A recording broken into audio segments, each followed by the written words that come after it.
Jokowi bersedia menyediakan ribuan hektar lahan kepada penyedia modal besar.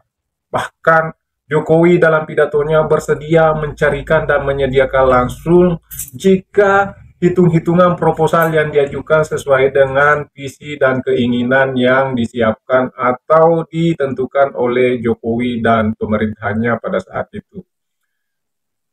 Nah, seiring dengan viralnya pagar bambu di Laut Tangerang yang panjangnya sekitar 30 kilometer tersebut yang sebelumnya misterius karena tidak diketahui siapa pemiliknya. Namun secara berlahan mulai terungkap siapa-siapa di balik pagar tersebut dan ternyata orang-orang yang ada di balik pagar misterius itu adalah orang-orang yang punya pengaruh besar, orang-orang yang punya modal besar. Ternyata memang apa yang diprediksikan oleh netizen dan orang banyak bahwa tidak mungkin pagar itu tidak diketahui oleh pemerintah, baik oleh pemerintah setempat, pemerintah kabupaten maupun pemerintah Indonesia termasuk Jokowi selaku presiden pada saat itu. Nah, apakah ada kemungkinan keterlibatan Jokowi dalam pemekaran itu? Kita tidak tahu, yang pastinya dalam videonya jelas bahwa Jokowi bersedia menyediakan lahan yang begitu luas bagi siapa saja yang bersedia menyetujui atau mengajukan proposal sesuai dengan keinginannya. Bisa jadi yang di Tangerang itu adalah salah satu proposal yang memenuhi apa yang diinginkan oleh Jokowi. Nah, bagaimanakah pidato dan bagaimanakah tanggapan seorang Nusron Wahid terhadap lahan yang dipegari di Laut Tangerang? Berikut videonya.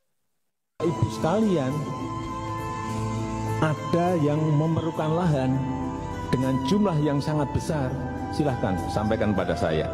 Akan saya carikan, akan saya siapkan. Berapa? 10.000 hektar, bukan meter persegi, hektar.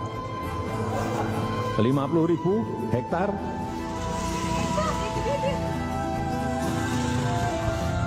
Tapi dengan sebuah hitung-hitungan proposal juga yang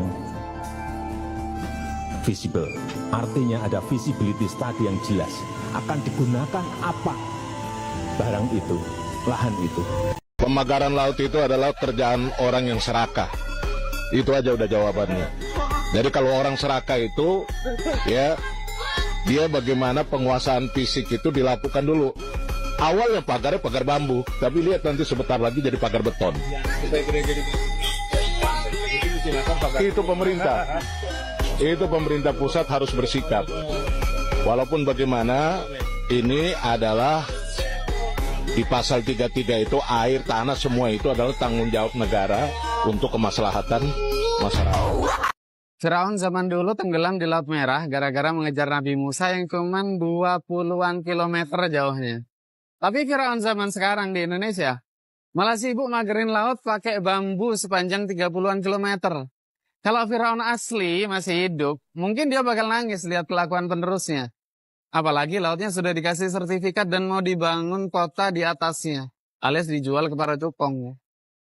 Soal pagar laut mungkin Pak Jokowi punya komentar, kan banyak yang mengkaitkan pada saat pemerintahan Bapak dan sebelum-sebelumnya gitu Pak. Ya, yang paling penting itu proses legalnya. Proses legalnya dilalui atau tidak. Betul atau enggak betul. Itu kan proses dari kelurahan, proses ke kecamatan, proses di kantor BPN kabupaten. Kalau untuk SHM-nya, kalau untuk SHGB-nya juga di kementerian, dicek aja apakah proses legalnya, prosedur legalnya semuanya dilalui dengan baik atau tidak. Dan itu juga tidak hanya di Tangerang, di Bekasi, juga ada di Jawa Timur dan di tempat lain. Saya kira yang paling penting cek itu, investigasi itu, ya. Siap. Terima kasih Pak. Kalau kita bicara masalah kasus Tangerang, belajar dari situ, secara prosedur, secara legal, secara yuridisnya lengkap, kap. Secara administrasi. Jadi ada juga mereka membayar PBB juga, ada PBB-nya. Saya nggak tahu juga kenapa laut ada PBB-nya. Jadi ini kalau memang ini melibatkan banyak pihak, ya memang betul melibatkan banyak pihak. ada sertifikat dirinya, ada dokumen keterangan, ada lengkap.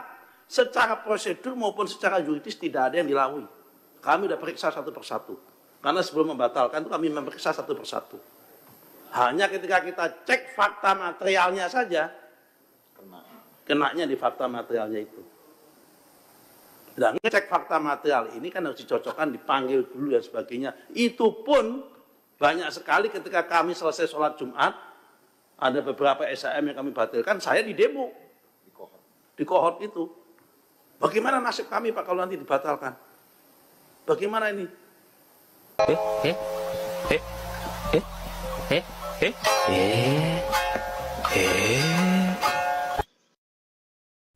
Gimana dengan video pidato Pak Jokowi yang bersedia menyediakan ribuan hektar lahan kepada orang-orang atau pengusaha yang sesuai pengajuan proposalnya dengan keinginan Pak Jokowi dan jajarannya?